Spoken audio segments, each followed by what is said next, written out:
एक बार की बात है, एक दूर देश में लिली नाम की एक छोटी लड़की रहती थी। वह अपने माता-पिता के साथ एक छोटी सी झोपड़ी में रहती थी, जो किसान थे। लिली को अपने दिन पास के जंगल में घूमने और जंगली फूल चुनने में बिताना अच्छा लगता था। एक दिन, जब वह जंगल से गुजर रही थी, उसे एक नन्ही परी मिली। परी मकड़ी के जाल में फंस गई थी और मुक्त होने के लिए संघर्ष कर रही थी। लिली जल्दी से मदद करने के लिए दौड़ी और ध्यान से परी को जाल से मुक्त कर दिया। बहुत बहुत धन्यवाद, परी ने कहा। आपने मुझे एक भयानक भाग्य से बचाया है। इनाम के रूप में मैं आपको 3 इच्छाएं दूंगा।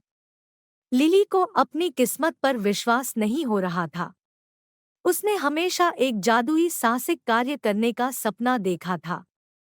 उसने अपनी इच्छाओं के बारे में ध्यान से सोचा और अंत में अपनी पहली इच्छा का फैसला किया। काश मैं उड़ पाती, उसने कहा। परी ने अपनी छड़ी लहराई और अचानक लिली को लगा कि उसके पैर जमीन से उठ रहे हैं। वह आसमान में उड़ गई, महसूस कर रही थी कि हवा उसके चेहरे से गुजर रही है।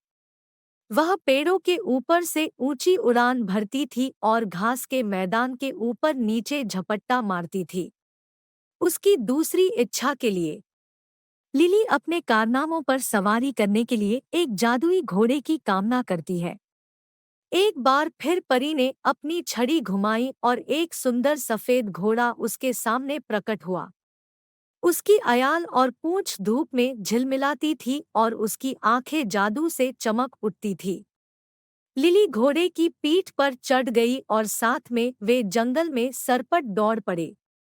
वे गिरे हुए पेड़ों पर कूद गए और धाराओं के माध्यम से छींटे मार दिए।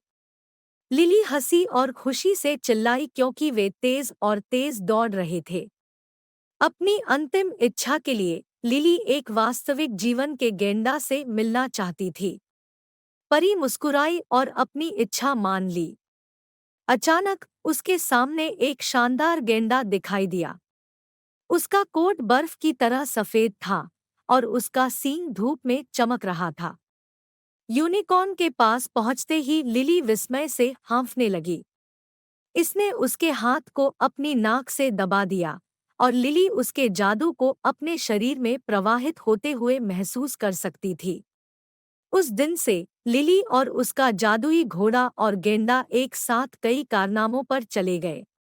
उन्होंने छिपी हुई गुफाओं का पता लगाया, ऊंचे पहाड़ों पर चढ़ाई की और यहाँ तक कि दूर की जमीनों का दौरा भी किया। और हर बार जब वे घर लौटते थे, लिली यह देखने के लिए इंतजार नहीं कर पाती थी कि उसका अगला साहसिक कार्य उसे कहाँ ले जाएगा।